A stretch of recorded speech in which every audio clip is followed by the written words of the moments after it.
ચલો અગેન પાછો એક બ્લડ રિલેશનનો ક્વેશ્ચન છે. 8 છોકરીઓ છે, ઉત્તર તરફ મોઢું રાખીને એક પંક્તિમાં બેઠી છે, એટલે સ્ટ્રેટ લાઈનમાં છે. સી અને ડી પંક્તિના એન્ડ ઉપર નથી. લખતો જાવ. ચલો સી અને ડી ક્યાં નથી? છેડા પર નથી. લખતા જઈએ એટલે બીજી વાર પ્રશ્ન આપણે વાંચવો નહીં. એચ પંક્તિના જમણા છેડા ઉપર બેસે છે, એટલે એકદમ જમણો છેડો હોય ને, માની લો કે જમણો છેડો છે, તો અહીંયા કોણ હશે? એચ.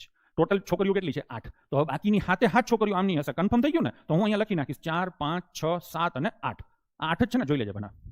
થઈ ગયું. ચલો કાચની પેટીમાં પેક થઈ ગયું. હવે એના પછીનું ડી અને એફ વચ્ચે માત્ર ઈ બેસે છે, એટલે ડી અને એફ ની વચ્ચે ઈ હશે. એટલે ઈ વચ્ચે છે તો ડાબી અને જમણી બંને બાજુ કોણ હશે? ડી એફ હશે. ડન છે. આગળ જઈએ. એફ અને એચ વચ્ચે માત્ર જી બેસે છે. એચ તો બેઠેલો જ છે.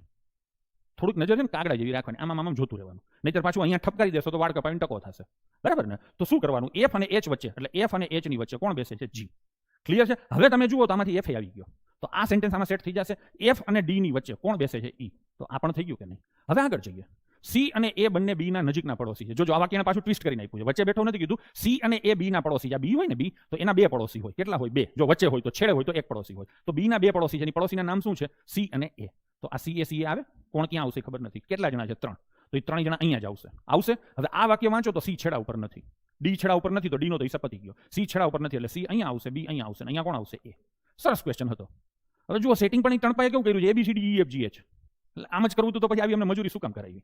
હે, થઈ ગયું કે નહીં? હવે પ્રશ્ન શું છે કે કયું વિધાન સાચું છે? જોજો તમે, આ એકદમ ક્લાસિકલ એક્ઝામ્પલ છે કે સિટિંગ અરેન્જમેન્ટ કઈ રીતે કરવી જોઈએ. સરસ પ્રશ્ન છે અને હું મારા વખાણ કરીશ કે મેં સરસ રીતે એક્સપ્લેનેશન તમને આપ્યું છે.